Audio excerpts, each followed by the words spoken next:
Now, in our cabinets of government, we have major issues going on, and I'm going to go ahead and shed some attention to those issues right now. Can't wait for Congress to do its job. So where they won't act, I will. And I've told my administration, we're going to look every single day to figure out what we can do without Congress. What can we do without? Claiming dictatorial powers by bypassing our proper form of government is high treason. Now I'll show you how you've been sold out to the communists.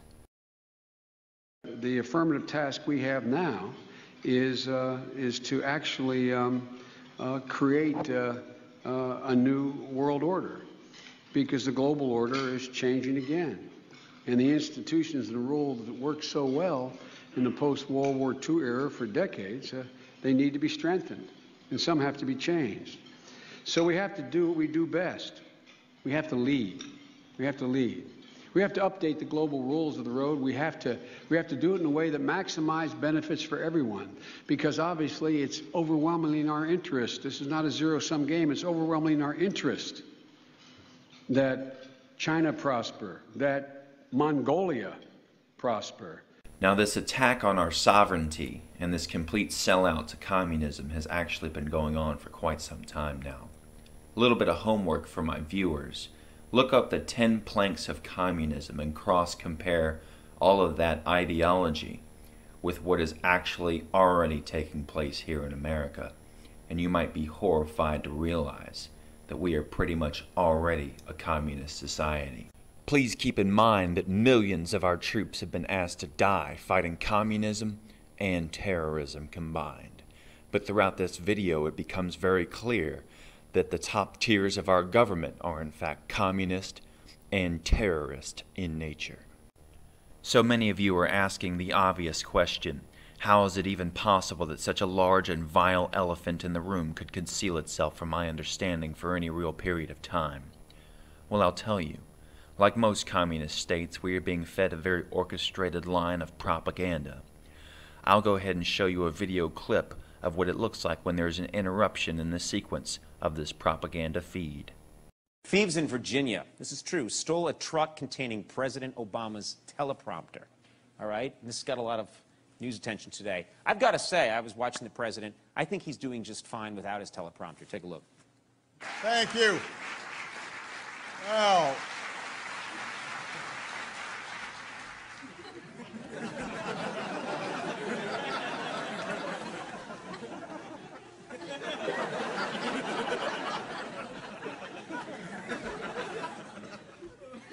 whether your ancestors came from a slave, came over on a... Would you rather fight for... Time for games and politics is you need to email and tweet and fax. All right, and there is one thing in the Constitution itself that has several people pissed off. In case you're not aware, the only thing in the Constitution people really ever bitch about. Here we go. 1913. This is where things went wrong. This is actually where the criminal fractional reserve banking system started creeping into our lives.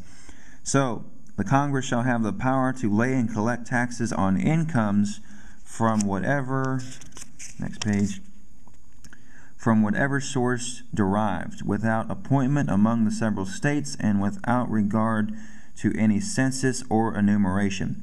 So yes, they are saying that they will tax you on your blood, sweat, and tears, and that essentially they don't have any accountability for how much or any of it, because they're not taking census and they're not worried about numbers. They're just going to pull all your freaking money out of your life. That's what that is. And of course we see all that money going into the military-industrial complex, which is used after false flag operations, and also used to ruin our lives domestically, such as NSA and drones and DHS and all this other criminality. SWAT teams up several thousand% and turning into a fascist state with all that money they're stealing from us. So we really do need to stop paying all these criminal taxes, especially since the current banking system is literally counterfeiting money. I'm going to go ahead and go into where it says that. Alright, so it is one of the sections of Article 1, just wanted to show you. It's Section 10 to be specific. Here we go, Section 10. So go ahead and read freeze frame on Section 10. So, bet you're wondering what we're doing with all these Federal Reserve notes. So as you can see stamped across this counterfeit toilet paper expressly forbidden in the United States Constitution, it says Federal Reserve Note. When you talk about freedom, don't point to that beloved parchment, the Constitution, as a symbol of your enduring freedom. It is a representative of a form of government which seemingly no longer exists in this country today. The Constitution has been thrown out the window, the Republic shoved aside and replaced with a democracy. The thing is, most people in this country remain unaware that this is so because they simply do not know the truth, what lies beyond the myths. Your so-called government is not going to tell you either. To even begin to understand what has happened to the Republic, we must look backward in time to a period following the Civil War. We must go back to the year 1871, which was the beginning of the decline of the Republic. When we examine what happened during that time in our history, we begin to piece together this troubling, perplexing puzzle that is America.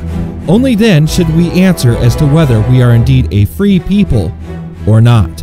The date is February 21st, 1871, and the 41st Congress is in session. I refer you to the Acts of the 41st Congress, Section 34, Session 3, Chapters 61 and 62.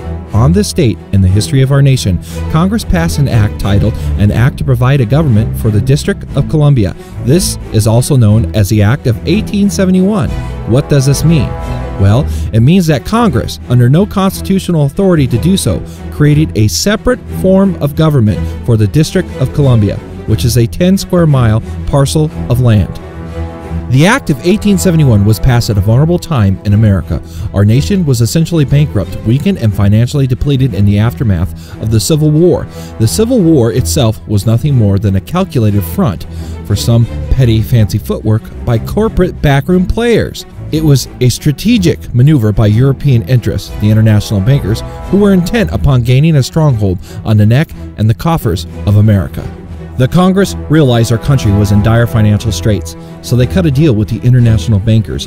In those days, the Rothschilds of London were dipping their fingers into everyone's pie, thereby incurring a debt to said bankers.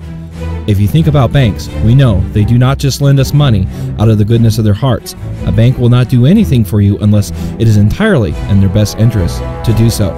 There has to be some sort of collateral or some string attached which puts you and me into a subservient position. This was true back in 1871. The conniving international bankers were not about to lend our floundering nation any money without some serious stipulations. So, they devised a brilliant way of getting their foot in the door of the United States, a prize they had coveted for some time, but had been unable to grasp thanks to our founding fathers who despised them and held them in check. And thus, the Act of 1871 was passed. In essence, this act formed the corporation known as the United States. Note the capitalization because it is important. This corporation, owned by foreign interests, moved right in and shoved the original organic version of the Constitution into a dusty corner. With the Act of 1871, our Constitution was defaced in the sense that the title was block capitalized and the word for was changed to the word of in the title.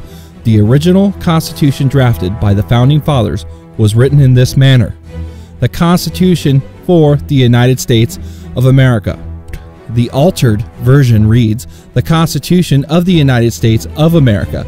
It is the corporate constitution. It is not the same document you might think it is. The corporate constitution operates in an economic capacity and has been used to fool the people into thinking it is the same parchment that governs the republic. It absolutely is not. Capitalization, an insignificant change, not when one is referring to the context of a legal document. It isn't. Such minor alterations have had major impacts on each subsequent generation born in this country. What the Congress did with the passage of the Act of 1871 was create an entirely new document, a constitution for the government of the District of Columbia. The kind of government they created was a corporation. The new, altered constitution serves as a constitution of the corporation and not that of America. Think about that for a moment. Incidentally, this corporate constitution does not benefit the republic. It serves only to benefit the corporation. It does nothing good for you or me, and it operates outside of the original constitution. Instead of absolute rights guaranteed under the organic constitution, we now have relative rights or privileges. One example of this is the sovereign's right to travel, which has been transformed under corporate government policy into a privilege, which we must be licensed to engage in. This operates outside of the original Constitution. So, Congress committed treason against the people, who were considered sovereign under the Declaration of Independence and the organic Constitution. When we consider the word sovereign, we must think about what that word means. So, what does sovereign mean to you? According to Webster's dictionary, sovereign is defined as chief or highest supreme, supreme in power, superior in all to all others, independent of and unlimited by any other, possessing or entitled to original and independent authority or jurisdiction. In other words, our government was created by and for sovereigns, the free citizens who were deemed the highest authority. Only the people can be sovereign. Remember that. Government cannot be sovereign. We can also look to the Declaration of Independence, where we read, "Government is subject to the consent of the governed." That's supposed to be us, the sovereigns. Do you feel like a sovereign nowadays? You see, you are presumed to know the law. This is ironic because as a people, we are taught basically nothing about the law in school. We are made to memorize obscure factoids and paragraphs here and there, such as the preamble, and they gloss over the Bill of Rights. But we are not told about the law, nor do our corporate government schools delve us into the Constitution in any great depth. After all, they were put into place to indoctrinate and dumb down the masses, not to teach us anything. We were not told that we were sold out to the foreign interest and made beneficiaries of the debt incurred by Congress to the international bankers. For generations, American citizens have had the bulk of their earnings confiscated to pay on a massive debt that they, as a people, did not incur. There are many, many things the people have not been told. How do you feel about being made a beneficiary of someone else's massive debt without your knowledge or consent? Are we going to keep going along with this? When you hear some individuals say the Constitution is null and void, think about how our government has transformed over time from a municipal or service-oriented entity to a corporate or profit-oriented entity. We are living under the myth that this is lawful, but it is not. We are being ruled by a de facto or unlawful form of government, the corporate body of the deathmongers, the controllers. With the passage of the Act of 1871, a series of subtle and overt deceptions were set in motion, all in conjunction and conclusion with the Congress, who knowingly and deliberately sold the people down the river. Did they tell you this in government school? I doubt it. They were too busy drumming the fictional version of history into your brain and mind. By failing to disclose what they did to the American people, the people became ignorant of what is happening. The United States government is basically a corporate instrument of the international bankers. This means you are owned by the corporation from birth to death. The corporate United States also holds ownership of all your assets, your property, and yes, even your children. Does this sound untrue? Think long and hard about all those bills you pay, all those various taxes and fines and licenses you must pay for. Yes, they got you by the pockets. Actually, they had you by the ass for as long as you've been alive. In your heart, you know it's true. Don't believe any of this? Read up on the 14th Amendment. Check out how free you really are. With the Act of 1871 and subsequent legislation, such as the purportedly ratified 14th Amendment, our once great nation of sovereigns has been subverted from a republic to a democracy. As in the case under Roman civil law, our ignorance of the facts has led to our silence. Our silence has been construed as our consent to become beneficiaries of debt we did not incur. The sovereign people have been deceived for hundreds of years into thinking they remain free and independent, when in actuality, we continue to be slaves and servants to the corporation. Treason was committed against the people in 1871 by the Congress. This could have been corrected through the decades by some honest men, assuming there were some. But it was not, mainly due to the lust for money and power. Nothing new there. Are we to forgive and justify this crime against the people? You have lost more freedom than you may realize due to corporate infiltration of the so-called government. We will lose more unless we turn away from a democracy that is the direct road to disaster and restore our constitutional republic.